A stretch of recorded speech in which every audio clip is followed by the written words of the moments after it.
Welcome to the Attention Deficit Disorder Expert Podcast Series by Attitude Magazine.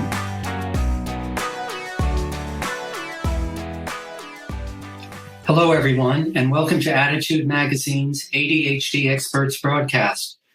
We are pleased to have expert Kevin Antshel here to talk about helping college students with ADHD succeed. Before we get started, let me note a couple of housekeeping items. Those of you tuned into the live webinar may download the slides now by clicking on the Event Resources section of your webinar screen. And if you are interested in the Certificate of Attendance option, look for instructions in the email you receive around an hour after the live broadcast. For those of you listening in replay or podcast mode, you can visit attitudemag.com and search Podcast 371 to access the slides, the webinar replay, and the Certificate of Attendance option. And if you support the work we're doing here at Attitude to strengthen the ADHD community, we encourage you to visit attitudemag.com/subscribe and sign up for Attitude Magazine for your family or to share with a teacher or a loved one who could benefit from greater understanding of ADHD. And also, the sponsor of this week's Attitude webinar is Landmark College.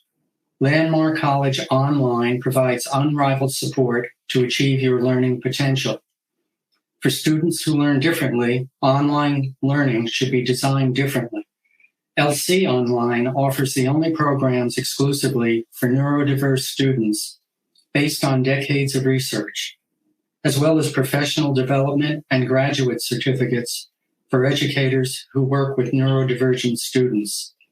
For more information, please visit them at lconline.landmark.edu. Attitude thanks our sponsors for supporting our webinars. Sponsorship has no influence on speaker selection or webinar content.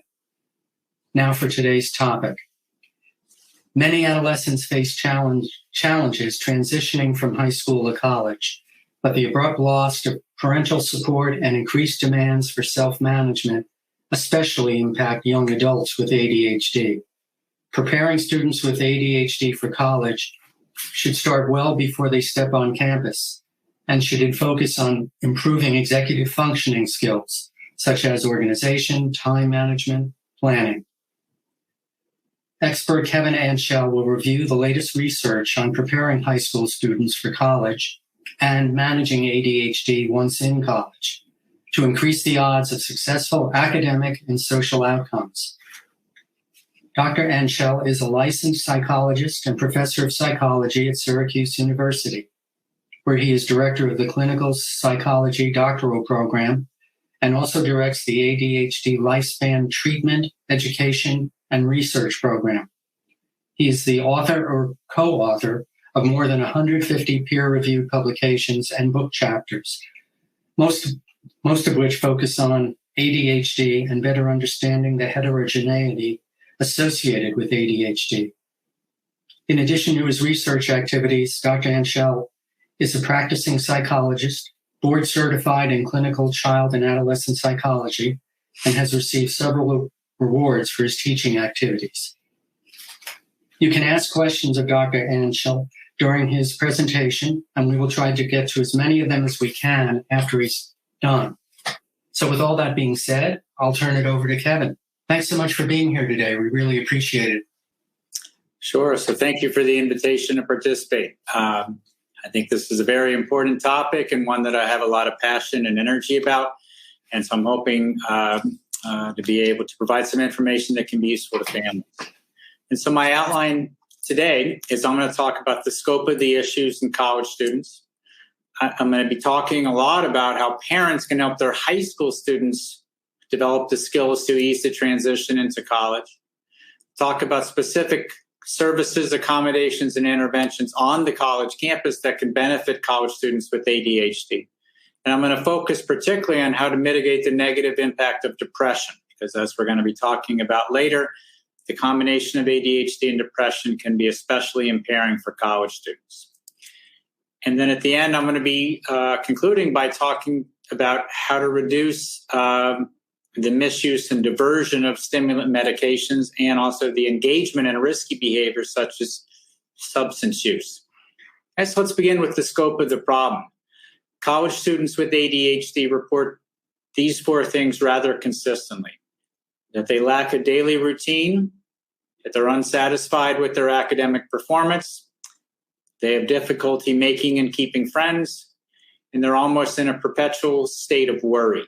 Okay? And so these are the four things that we know and kind of the scope of the problem. And so when we talk about the interventions, a lot of these interventions are going to be targeting these four targets here. Okay, so let's begin with how parents can help their high school students develop skills to transition well to college. Okay, and so as a researcher and also as a clinician, I'm very interested in what the research literature suggests. And so everything I'm going to be talking about today has a basis in the research. And on every slide, you'll be able to see the reference if you're interested in this particular study. So this was a study about college students and their parents, and the parents were interviewed about their concerns surrounding the transition. And you'll see four themes were common. I'm not going to read through all the quotes, but I will tell you that this is what commonly parents of college students with ADHD are reporting. Theme number one, I for sure have heard a lot as a clinician, that the parents were heavily involved in high school, yet the responsibilities abruptly shifted when the college student began college. Theme number two is that the parent is expressing concern about the child's ability to manage their ADHD. Yet, privacy laws and the unexpected lack of communication from the student and the college help to increase those worries. Number three, the parents were concerned about their college student with ADHD making decisions not to adhere to treatment. And number four, that the process of obtaining academic complications or academic accommodations was more complicated than originally thought. And so these are data coming from parents of college students with ADHD. And so for those of you who have high school students at home, learn from what the parents before you have expressed. And these are the four concerns that were most commonly endorsed by parents. And so these same parents in this same study had a list of suggestions that the parents gave to improve the transition to the college. And again, I'm not going to read the quotes, but I will go through the 6 recommendations that the parents had. Number one, the parents recommended having open conversations with your child before they get to college about the transition. Number two, encouraging independence by gradually transitioning your child with ADHD and progressively teaching your child self-management skills. Number three, creating a learning community or organizations for students with ADHD to help with the transition. Okay, and so this is an opportunity for your high school student to gather information from current college students with ADHD about coping with ADHD in college. Okay, so number 4, 5, and 6 are really a wish list for the college and things for you to consider when you talk with your college personnel about your child with ADHD transition. Number 4, developing peer mentoring programs where the freshmen with ADHD are paired with upperclassmen with ADHD. Number 5, having additional supports from academic advisors who know about ADHD and can provide, and also enlisting psychosocial support. And then number 6, providing clear communication regarding the resources that are available. Again, this is a wish list for the college, and providing this in high school. And so providing information for the parents to then talk with their child about. And so again, these are parents telling you as a parent, here are the things that I learned. Here are the things that I wish my college campus had. Okay? And as a parent myself with 2 high school students, I can tell you that quite often I learn more from other parents than I do from professionals. And so this, I think, is very valuable information. Okay, now, helicopter parenting is for sure something that we hear a lot about in the literature. And quite often it is introduced as a very bad thing. Okay? But I want to make sure that we are viewing helicopter parenting not as a unitary construct. In other words, it is not just one thing, but it has some subdivisions. Okay? And this top one here information seeking has actually proven to be beneficial for college students with ADHD. Okay, now the other three at the bottom are not beneficial for college students with ADHD. And so helping your college student with ADHD with their projects, to write their papers, to call to wake them up, to clean their house, to intervene with roommates, to structure their life. Those are things that are not helpful for college students with ADHD. However, this top one, which is a dimension of helicopter parenting, yet if done independent of the other three dimensions, it can actually be helpful for college students with ADHD. Okay, and so being inquisitive. Okay, so helping them to make decisions, not making decisions for them, but helping. Asking about grades, asking about the daily schedule, asking for daily updates. Okay, these are things that are typically viewed under the lens of helicopter parenting that actually data suggests for college students with ADHD, it can be helpful. Okay, and so this is the paper that I'm looking at, and I have it very highlighted, the information at the bottom there, that parents' information-seeking behaviors, when in the absence of the other helicopter, is actually associated with higher decision-making and better academic function. Okay, and so you hear a lot about helicopter parenting, and I'm not here to say it's good. In fact, there are three dimensions of it, the bottom three, that are not good. However, that top one can be helpful for your college student with ADHD. Okay, so these are other things that come from the college students with ADHD themselves. And so these were the strategies that the college students with ADHD said they wish they had learned before they got to college. Okay, so number one, the category is habits and routines. How to use a planner, not a calendar, but a planner. How to prioritize, how to have routines. Number two, how to reframe. Okay, so instead of viewing things only from a pessimistic or a negative lens, how to reframe things to themselves. And then number three, how to manage their ADHD-related symptoms through the environment. So environmental cues, how to reduce stress, how to plan activity breaks, how to switch between activities. And so again, for those of you who have a college student with ADHD already, here are some things other college students with ADHD are saying that they wish they had learned before they got to college. If you are the parent of a high school student, these are things to begin to try to work with either your school, your outpatient mental health team, or whoever is helping you to manage your child with ADHD to help them with the transition. But these are things that the actual college students are saying are helpful. So now we're going to move out of how do we prepare for the transition and into how do we help your child thrive on the college campus. And so I'm going to be talking about specific services, accommodations, and interventions that benefit the college students with ADHD. And so I would say the first thing that you need to be aware of is that quite often the healthcare providers on that college campus have a discomfort in diagnosing and treating ADHD. And again, this isn't my opinion, this is data. And so these data here come from college healthcare providers, including nurses and physicians, that the college healthcare providers understand this is important. However, a large percentage of them are uncomfortable in diagnosing and treating ADHD. And so quite often this entails lots of legwork before your college student gets to campus, or you continue to work with the pediatrician at home regarding the medication management. And so we're going to go into some specific supports, and I want to make sure it's very clear here that this is plural. I'm talking about a multidimensional intervention strategy. Okay? And college students with ADHD require two types of supports at least. Okay? So one type of support is academic, and then the other type of support is regarding mental health or psychosocial supports. And I'm going to go into greater detail about what they consist of ideally. It's also important to understand that college students with ADHD need to be taught strategies, right? So for example, quite often when we talk to college students about their motives for a class, they report that they are studying as a way to not fail. And so that is very much a surface motive as opposed to a deeper motive is I'm going to study because I want to learn this information. I want to study because this is going to help me get the career that I want.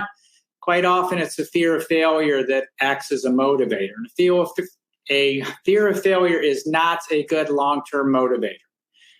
And so it isn't just the use of these surface motives, it's also surface strategies that the college students quite often use. And that most often involves a very low-level type of a strategy, such as a rote memorization. Okay, so rote memorization is not effective, and it tends not to do well.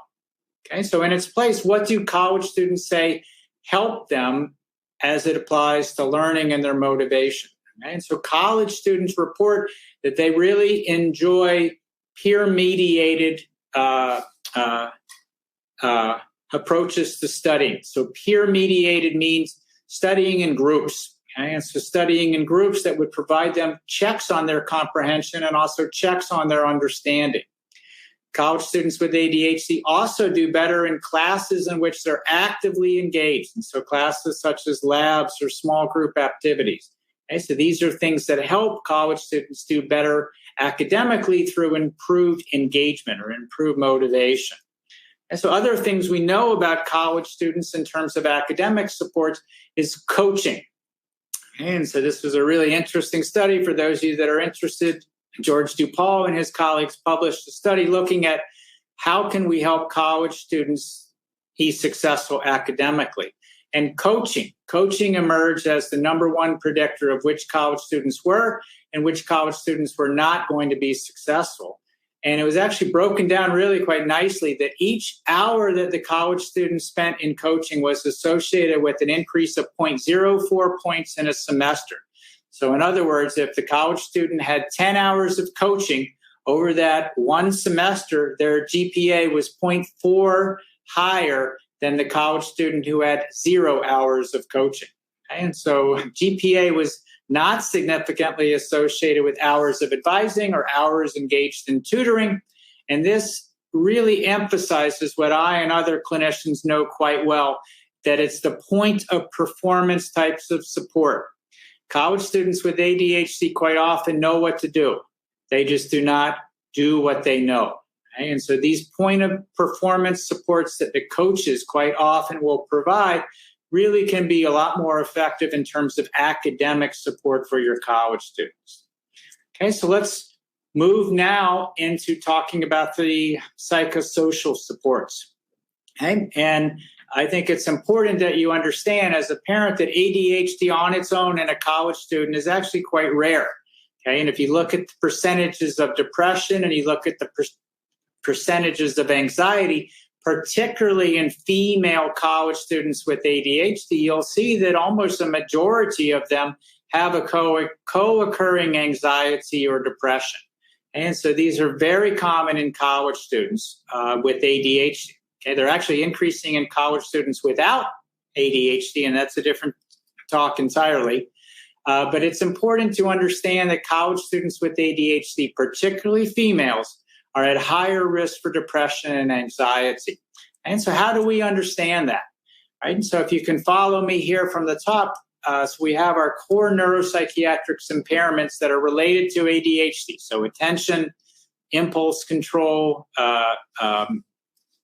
the ability to regulate yourself, okay, which then leads to a history of problems, all right? So difficulty academically, difficulty with relationships. By the very nature that this college student with ADHD gained acceptance to college, they probably did not have a history of academic failure, but they quite possibly might have had a history of academic underachievement. Okay, now, if you look on the other side, these same impairments typically interfere with the ability to use strategies. And so strategies like organizing, planning, how to manage procrastination. Procrastination is particularly toxic for college students with ADHD. And this leads to avoidance. Okay? There have been a number of college students with ADHD that I have worked with clinically that in essence have shut down. Okay? That they got so far behind in a class, they didn't want to talk to the professor. They were embarrassed about it. And so they began to avoid the class. And so they wouldn't go to class, they wouldn't do the work, et cetera. Okay, so that alone is going to lead to functional impairments. Okay, but it's the other side here that I want to go back to. It's these histories of difficulties, which quite often leads to dysfunctional cognitions and beliefs. Okay, I've worked clinically with college students with ADHD who have an IQ that's in the gifted range, yet they quite often think of themselves as stupid, or they quite often think of themselves as lazy. And I'm sure you can see how this would impact your mood. You would become more anxious, and then depression and anxiety then are going to circle back in and affect your abilities to organize, to plan, and also contribute to avoidance. And these things then lead to impairments. And I'm sure you can see how now we have a self-perpetuating cycle. And so what do we typically recommend for the psychosocial? And so I have what I consider to be the model program for college campuses. And this is at the University of North Carolina at Greensboro. And so, again, as a parent, if you want to look it up and see, and quite often other colleges are adopting this type of a program. But this program is called Access, all right? And it's accessing campus connections and empowering student success. Okay? And so what does this CBT look like? All right, so cognitive behavioral treatment is CBT. This is commonly done on college campuses, and it is commonly administered through the counseling center. All right, and so it is the Access is delivered across 2 consecutive semesters. There's an intensive 8-week phase that I'm going to talk more about, and then it's also followed by a less intensive, a semester long, in which the treatment is gradually reduced. Okay, and so treatment is delivered in both a group and an individual mentoring format. The groups are 90 minutes in length, and they consist 1 per week for the first half of the semester. The individual, that should not be 3-minute, it should be 30-minute. The weekly individual, it's hard to do a lot in 3 minutes. I'm sorry for my own mistake, but it's a 30-minute entering session. That's also usually on a different time than the groups.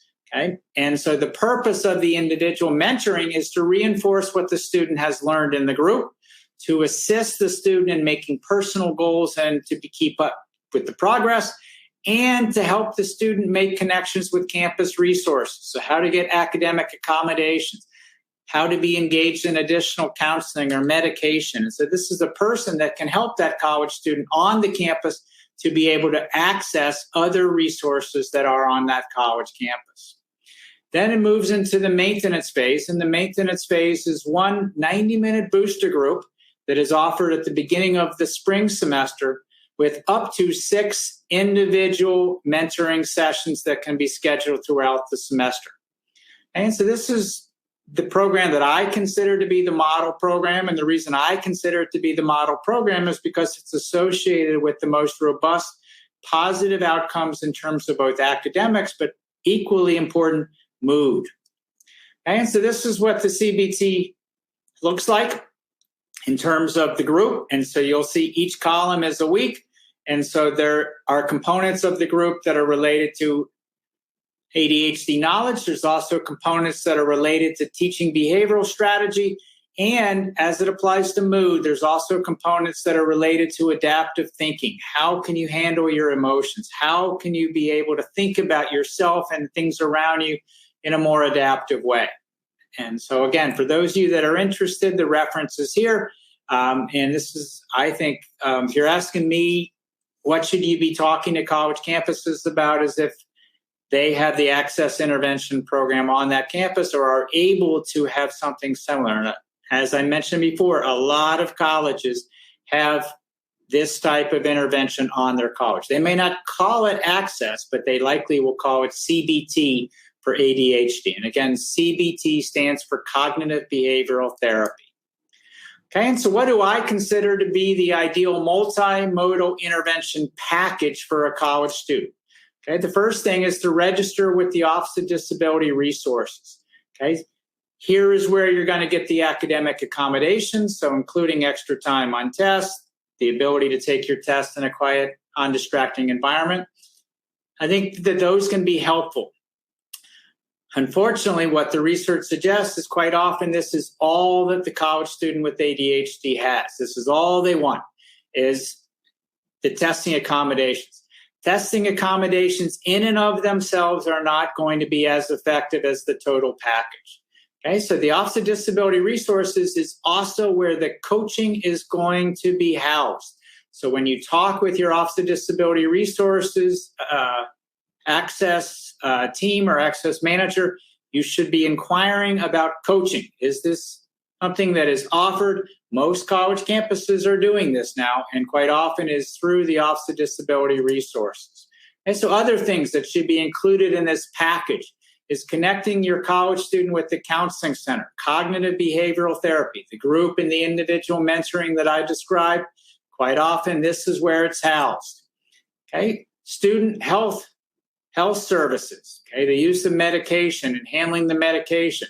Please remember what I said earlier, that quite often these folks are leery of making an initial diagnosis.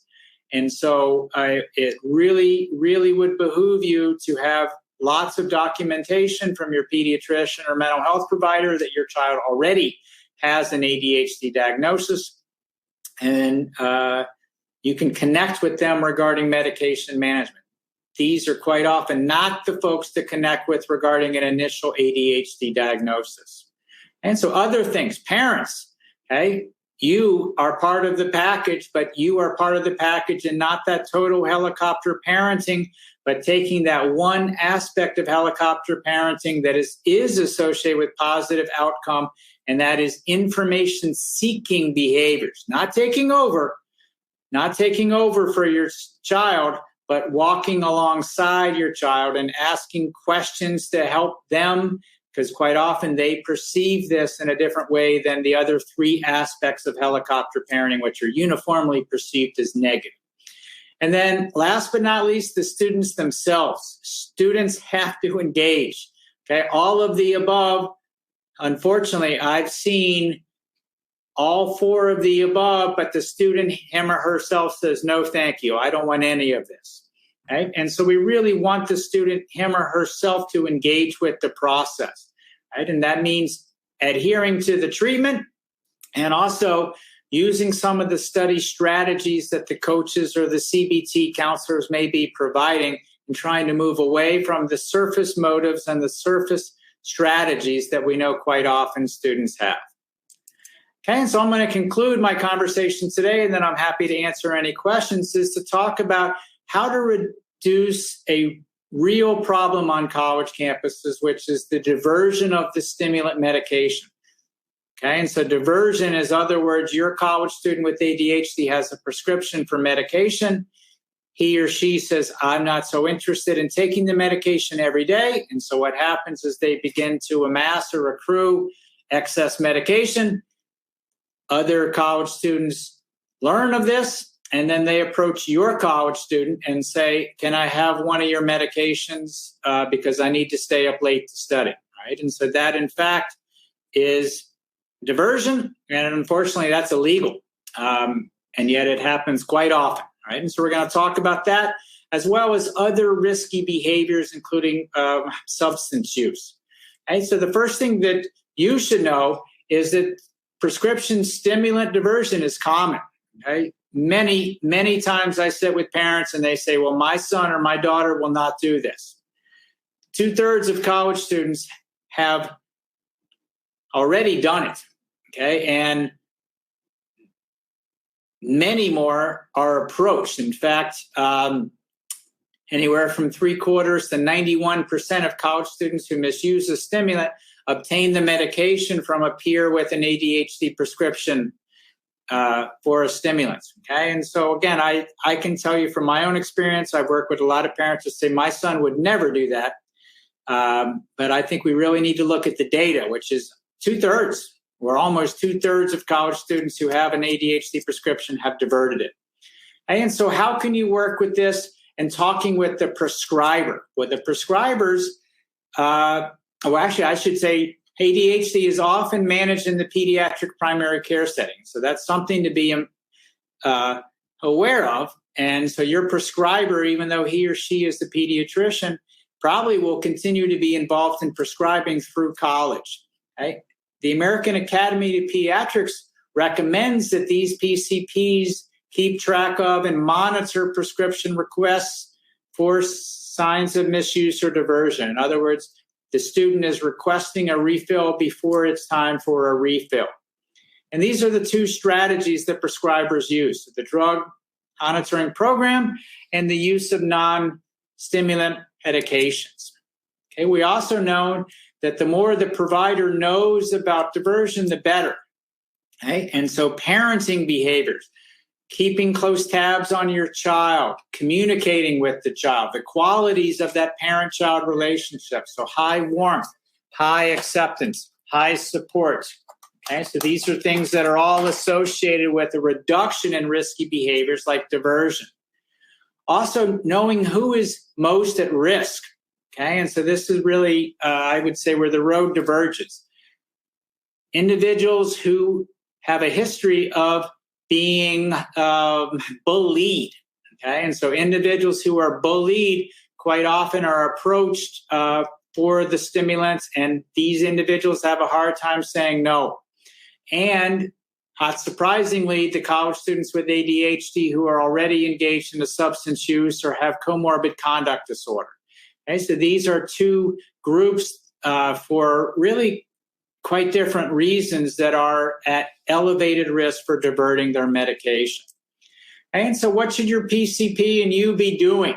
Having ongoing conversations with the teen about diversion, such as not publicizing the medication to peers, storing the medication in a concealed locked container. Do not leave the stimulant out on the dresser. That is a recipe for bad news.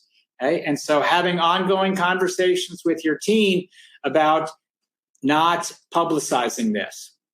Okay? Also, role-playing scenarios with your teen related to diversion. A college student says, oh, come on, I need to stay up late to study for organic chemistry. Can't I just have one of your medications?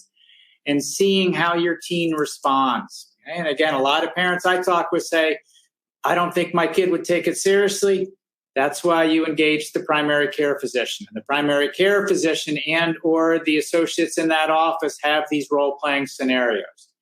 And the primary care physician, because again, I'm a parent of two teens. I know when I talk with mine about health risk and legal risk, I can see the eyes roll into the back of the head. Talking with your primary care physician and having that person have conversations about the legal and the health risks that are associated with diversion using a motivational interviewing framework. A motivational interviewing framework means you are not going to tell them what they have to do. You're going to be talking with them about what they could do. Okay? And so again, I'm aware of time. I'm not going to really be able to go into too much about this, but if you're interested in a training package that has already been developed for primary care, this is the reference. It was just published last year by Brooke Molina and her group at the University of Pittsburgh. And I highly recommend it. And most pediatricians will probably have access to the journal Academic Pediatrics anyway. Okay, so what other types of risky behavior are parents concerned about? Quite often it's alcohol and drug use. Right? And so we've already talked about the stimulant medication diversion. So we're going to focus now on that other risky behavior, which is the alcohol abuse and the drug abuse. And so ADHD status is a risk factor, but ADHD status going through these traits of impulsivity increases the risk. Okay, so negative urgency. Negative urgency is the college student with ADHD feels unpleasant feelings, and they want the unpleasant feelings to go away, and so they turn to medication themselves. Okay, quite often, us clinicians refer to this as self-medication. Okay, and so they're turning to the substances as a way to relieve negative feeling. Positive urgency. Okay, they get caught up in the moment. All their friends are doing it. They feel great, and so they then turn to substances. Lack of perseverance. Okay, they have a tendency to quit on things and give up on things very easily. And this then leads to associating with others who have a tendency to quit on things and give up easy. And this also can lead to increased substance use. Okay, so sensation seeking. Okay, again, I've talked with lots of parents that say that if I told my kid it's a bad thing to set yourself on fire, it would be actually a couple seconds before my son would say, yeah, I agree, that's a bad thing. That kids with ADHD tend to be interested in things that are very high in sensation seeking. And then the last one, lack of premeditation. I just didn't think about it. Okay, I didn't think about the risk. I didn't think that there would be any long-term risk associated with the use, and so I did it. Okay? And so again, these things, these 5 traits, these impulsivity traits can increase the risk that is already present in the ADHD in the college student with ADHD for substance misuse. Okay, and so what are some components that are used in risk reduction on college campuses? Again, I've gone to the literature and I found one that is used often and has some research support. Right? And you'll see here, it's really quite brief. It's only 5 sessions. And so this one is really targeting having college students with ADHD make better choices. Okay? So again, it's going back to this slide here and those things in the middle that are all related to impulsivity. And again, I'm not going to go through here, but I want you to notice the session 4 and session 5 are all about scheduling. Okay, so scheduling things that are consistent with your values, scheduling things that are substance-free, scheduling activities that are going to incorporate peers who are engaged in non-consumption behaviors. That's what they mean by assist. Right? And so, again, if you're interested in the reference, I highly recommend the VASCO. And again, this happens on college campuses. College campuses, for better or worse, are very well equipped to deal with substance abuse, not just in ADHD, but this is something that they see routinely. And quite often, college campuses have a fleet of providers that is their area of expertise. Okay? And so, again, these are usually housed in the college counseling center. Okay, and so I will wrap up with a slide that's already been presented. Okay, but I think it's so important that I'm going to go back to it again, that the multimodal treatment package really needs to be a package, and including the Office of Disability resources, including the counseling center, including student health services if medication management is going to be handled on the college, including the parents. We talked about how to avoid helicopter parenting but remain engaged with your team, and the students themselves, treatment adherence. I'm adding that to the one we talked about already, and also limiting substance use, because that is also something that can create problems for both academic and mood over time. Right? And so as you think about how best to support your college student with ADHD, here is what I would consider to be the multimodal intervention package. And so thank you very much for your time, attention. I'm happy now to answer any questions that you might have. And there were plenty of them. Really good, Kevin. Thank you. It's very, very informative. I like that it was so granular, too.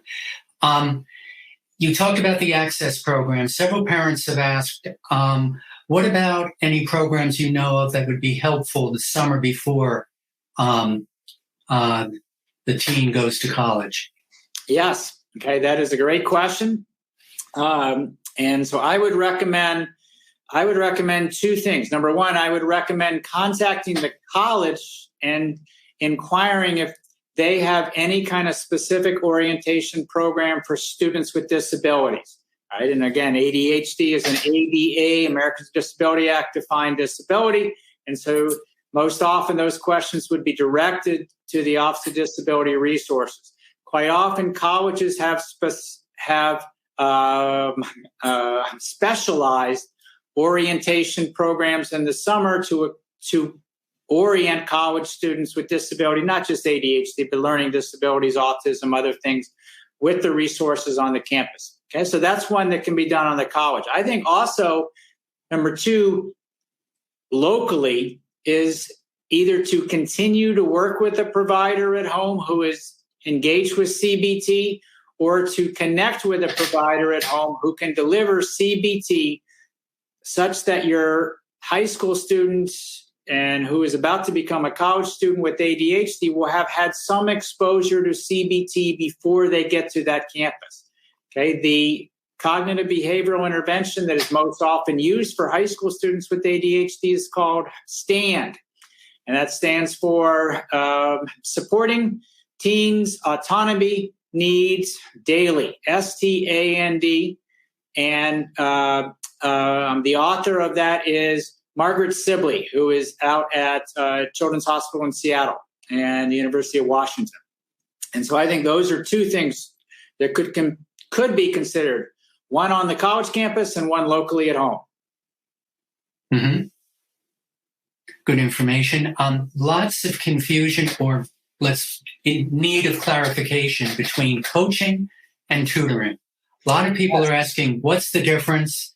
So if you could go into just a little bit of depth on that and the kind of interventions, for instance, a coach might use working with a student.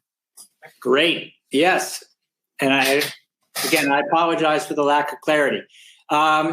Coaching is a lot more global and universal. Tutoring is much more specific to that class, right? And so you get tutoring for introductory to psychology, and they are covering the introductory to psychology content. They're not talking about how to organize your efforts, how to plan, how not to procrastinate on studying. They're talking about the content that was covered in class, and here's another way to understand the material. So tutoring is very specific, very granular, very much about one course and only one course. Coaching, on the other hand, is much more global, much more about not the content, but the processes that you're going to use to absorb that content.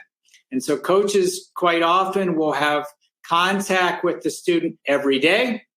If not every day, they'll have contact a couple times with the week. And they are going to be assigning things and asking the college student with ADHD to be able to demonstrate that they are keeping up with the plan that was developed with the coach. Okay? And so again, you can think about a coach really as you would think about it in athletics, right? The coach is designed not just to help you to learn the skills like a tutor is, but the coach is designed really to help to motivate you to use those skills and to motivate you and to energize you to engage with the material. And so the coaching quite often will be incorporating a lot of the things that are taught in the group CBT. Okay, and so there may be some overlap there, but again, the important thing about the coach is this is ongoing, and it is much more global, where the tutoring is only about that very specific content domain. Mm-hmm. And should this be a question the student should be asking as he's being accepted, or perhaps even when applying to see if there's a coach available on campus? Do all colleges have this? I think you mentioned a lot do, but is this a question that should be asked? I think it is a question that should be asked. Okay. I mean, if I was giving this type of presentation 5 years ago, and I wasn't as strongly recommending coaching because they were not universally available. All right. Again, I'm on a college campus. I'm a college professor. I know colleges love to copy each other.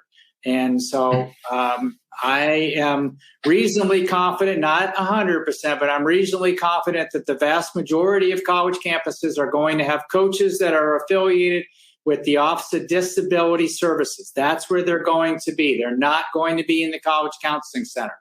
And so that's something to investigate. If, in fact, the college does not have coaches available, I think it's incumbent upon the parent and the college student to look and see if there are local coaches in the community in which the college is embedded. And quite often the answer is yes. Mm-hmm.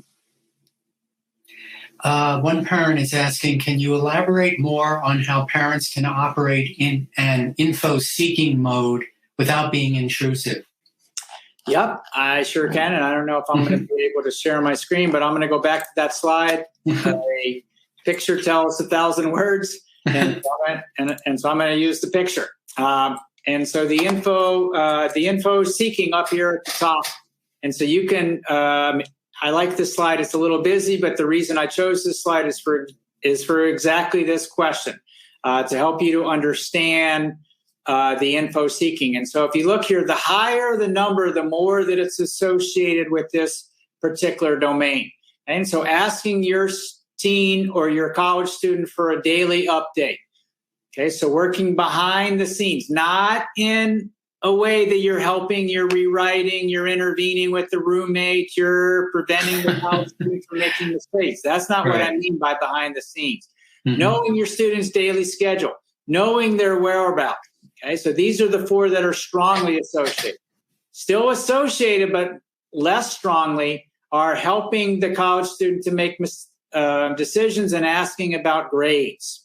Okay, and so these are the behaviors, the 6 behaviors that if you look at this next slide here, these information-seeking behaviors, when done in the absence, and this is hard. I'm a parent of 2 teens too. It's hard to do just that and not engage in these other 3.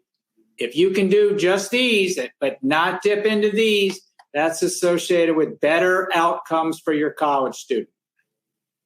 Mm-hmm. Does the college need to know that a student will be requesting accommodations if accepted, or can that issue be resolved once he or she is on campus?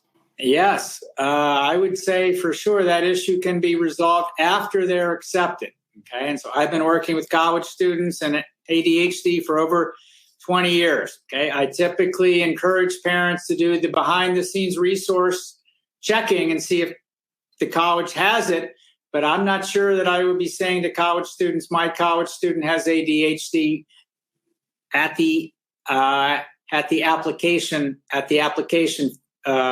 stage. Mm-hmm. Right? And again, this isn't because I think ADHD is a problem. It is, unfortunately, there is a stigma that's out there about ADHD. Right? And so quite often I say, you apply, and ADHD doesn't need to be a part of the application. And then you're accepted. Then you start asking the questions about resources, and you're looking for what's going to be able to provide your child the best opportunity for success. But I usually say wait till they're accepted before you go into talking about these things here that I talked about already. Mm-hmm. Sorry. Does an IEP or 504 plan that a student had in high school transfer to college, or does a new one have to be created once on campus? That's a great question. I am very glad someone asked. Okay, so an IEP comes from a different educational law than the 504 plan. The IEP comes from the Individuals with Disability Education Act, IDEA. IDEA as an educational law is only applicable to K through 12. Okay, and so if you go to college and you say, I think my college student has to have an IEP, the colleges are going to say, we don't do IEPs. And they're correct. Educational law does not say the colleges have to do IEPs. Colleges and the accommodations and the supports that college students get is covered by the Americans with Disabilities Act. That's the 504 plan. Okay, the 504 plan is typically used as a term in high school, on college campuses. And again, I'm on one. We don't typically talk about a college student having a 504 plan, but the 504 plan is the accommodation plan that's going to help that college student. Okay. So for example, IEPs such as occupational therapy, speech therapy, colleges are under no obligation under educational law to provide those. Okay. Because that is a K through 12 educational law. And so the question about does it transfer? Having an IEP or a 504 plan usually helps things go much quicker with the Office of Disability Resources here in determining eligibility. And so is it transferring? No. However, is it going to increase access to the ODR resources? Yes. Okay. And so I don't know if I'm being clear. I'm trying to be as clear as I can. Yes. But I think you should have copies of those IEP or 504 plans if they exist, because that's going to make if you will, the certification process from ODR much quicker. Mm-hmm. Yes, that was clear. One mom is asking, is it beneficial for college students with ADHD to have support groups at their respective schools? She says, I don't think all colleges have that resource, but I think it is needed. What is your opinion? Yes, absolutely. And so the group CBT that I'm talking about here, who's in that group? It's usually other college students with ADHD. And so they're able to form a peer network, a peer support group. And again, this is something that I've been involved with here. And quite often those connections will maintain after the group has ended. And so a peer support group of other college students with ADHD can be helpful. And if you recall way back from the beginning when I was talking about the expertise guidance from other parents of college students with ADHD, a common refrain was trying to look and see, is the peer mentoring available? Okay, now I have to tell you that I'm not as familiar with that being a standard on college campuses, yet I think group cognitive behavioral treatment for ADHD is more common. Okay, now they may not often call it group CBT for ADHD. They might call it group treatment for study strategies. They might call it learning skills group.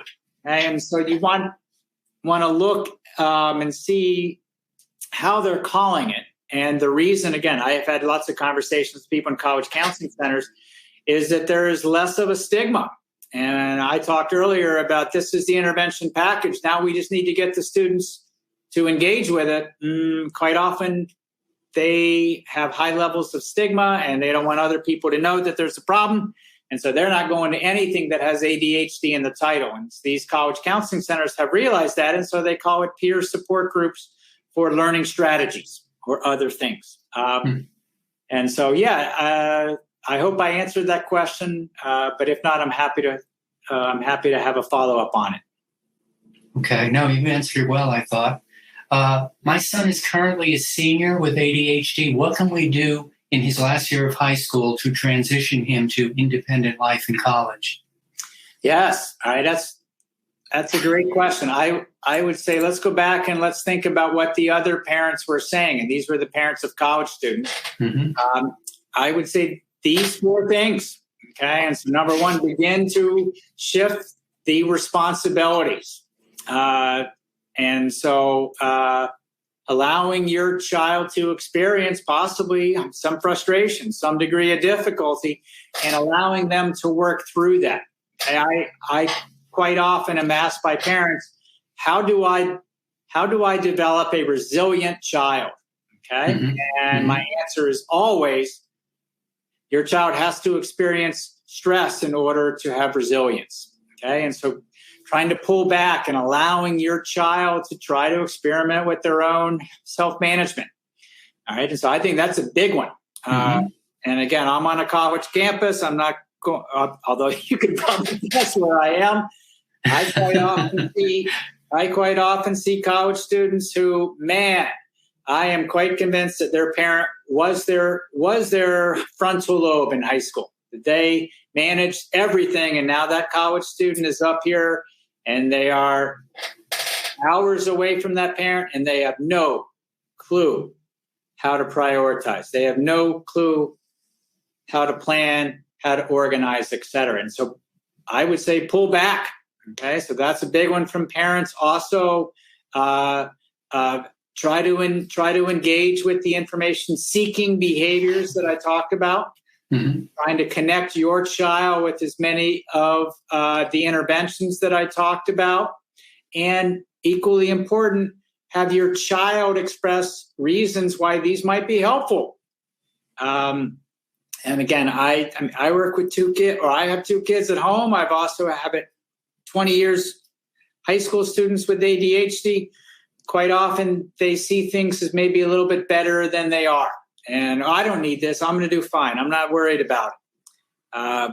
Again, if you look at the data and the high level of anxiety and depression, I think the handwriting is on the wall, that I think we need to equip them with support before they go. Right. If your child has had psychological testing from 8th grade on, do you recommend that it be redone prior to going to college to help with receiving accommodations, or is that not necessary? That's a great question. That is a very good question. And I think it depends on how recent. Okay. And so when you say 8th grade on, I'm assuming that this continues to be, so 8th grade, 9th grade, 10th grade. If that's the case, you do not need any type of repeat. If you are interested in acquiring accommodations for your child in college, you should know that some colleges require the documentation to be 4 years.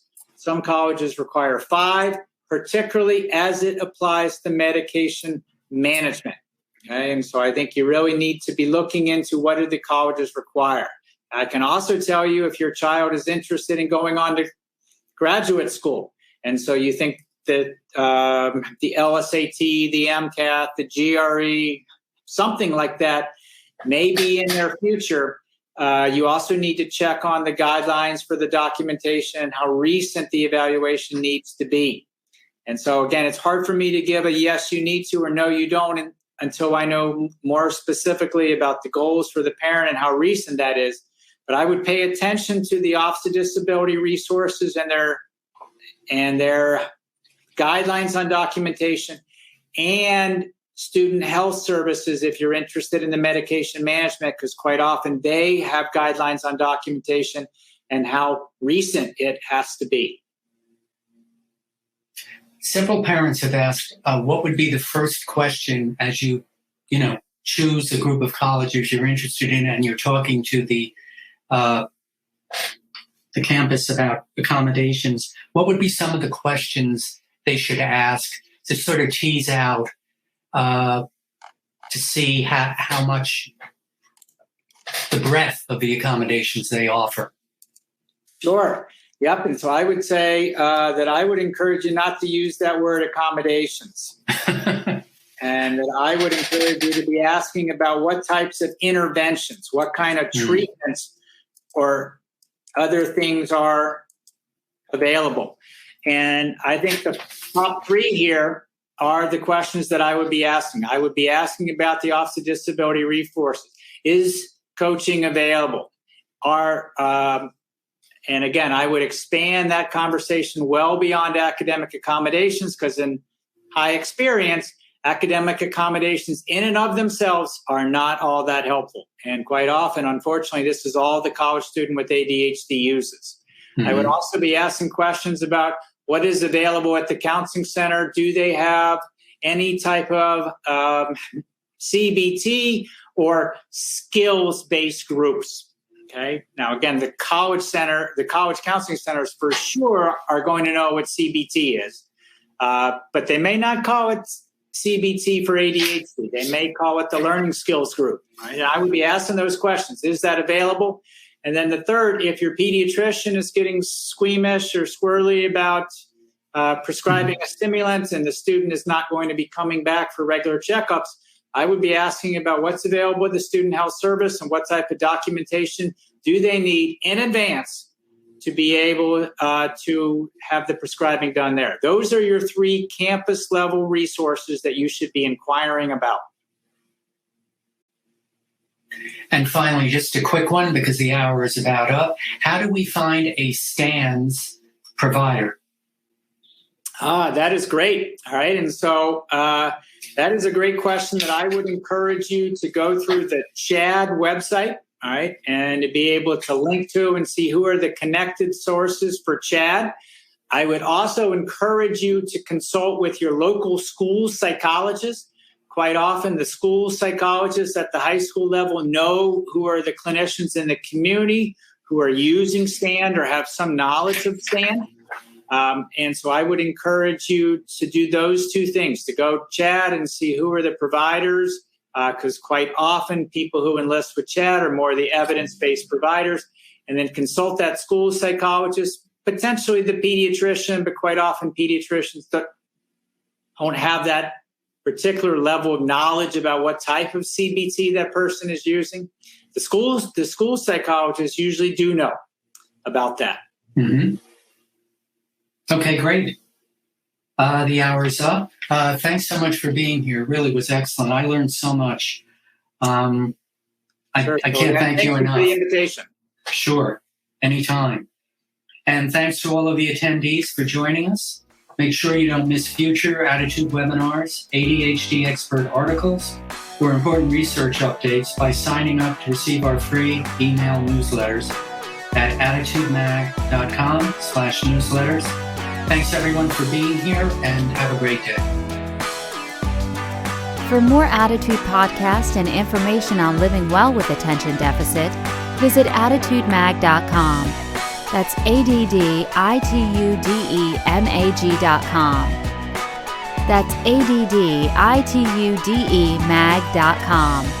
That's ADDITUDEMAG.com.